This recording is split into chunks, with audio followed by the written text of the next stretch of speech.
വാർത്തകളിലേക്ക്. ഉടുമ്പൻചോലയിൽ നിന്ന് മോഷ്ടിച്ച ബൈക്കിൽ രക്ഷപ്പെടുമ്പോൾ അപകടത്തിൽപ്പെട്ട് പരിക്കേറ്റ യുവാക്കൾക്ക് രക്ഷകരായി പോലീസ്.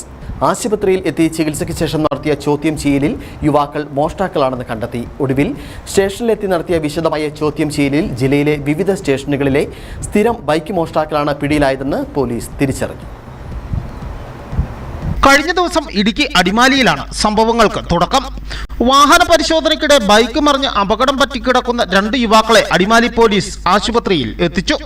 കാലിനും കൈകൾക്കും പരിക്കേറ്റ ഇരുവരെയും പ്രാഥമിക ചികിത്സ നൽകിയ ശേഷം വിവരങ്ങൾ ചോദിച്ചറിഞ്ഞപ്പോൾ പരസ്പര വിരുദ്ധമായ മറുപടി. ഒടുവിൽ ബൈക്ക് തങ്ങൾ ഉടുമ്പൻചോലയിൽ നിന്നും മോഷ്ടിച്ചതാണെന്ന് യുവാക്കൾ സമ്മതിച്ചു. കാന്തിപ്പാറ കമ്പനിമലയിൽ ജോയിയുടെ ബൈക്കാണ് മോഷ്ടിച്ചതെന്ന് പോലീസ് കണ്ടെത്തി. ഇതോടെ പ്രതികളുടെ അറസ്റ്റും രേഖപ്പെടുത്തി. അരിവിളാഞ്ചാൽ ഒറ്റപ്ലാക്കൽ അനൂപ്, അണക്കര വാഴയിൽ ചന്ദ്രപ്രസാദ് എന്നിവരെയാണ് അറസ്റ്റ് ചെയ്തത്.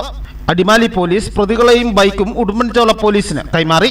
തുടർന്ന് നടത്തിയ വിശദമായ ചോദ്യം ചെയ്യലിലാണ് പോലീസുകാർ പോലും അന്തം വിട്ടുപോയത്. ജില്ലയിലെ വിവിധ സ്റ്റേഷനുകളിൽ മുൻപും ഇവർക്കെതിരെ ബൈക്ക് മോഷണത്തിന് കേസുണ്ട്. രാജാക്കാട്, കുമിളി എന്നിവിടങ്ങളിൽ നിന്നായി 4 ബൈക്കുകൾ പ്രതികൾ മോഷ്ടിച്ചത് കഴിഞ്ഞ ദിവസമാണ്. ഇതിൽ എഫ്ഐആർ ഇട്ട് അന്വേഷണം നടത്തിവരവെയാണ് ഉടുമ്പൻചോലയിലെ മോഷണക്കേസിൽ പ്രതികൾ പിടിയിലായത്.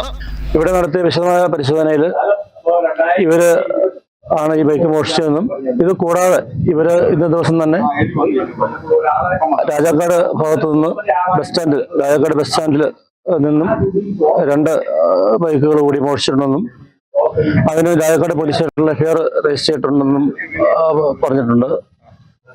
പിന്നീട് ഇത് കൂടാതെ ജില്ലയിലെ വിവിധ ഭാഗങ്ങളിലായി കുമിളി പോലീസ് സ്റ്റേഷൻ അതിർത്തിയിലും ഇതുപോലെ 2 ബൈക്കുകൾ ഇവർ മോഷ്ടിച്ചിട്ടുണ്ട്.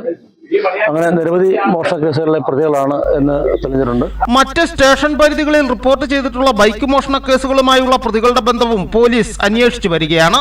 Nedumkandam first class judicial magistrate കോടതിയിൽ ഹാജരാക്കിയ പ്രതികളെ റിമാൻഡ് ചെയ്തു. News bureau, Udumbanchola.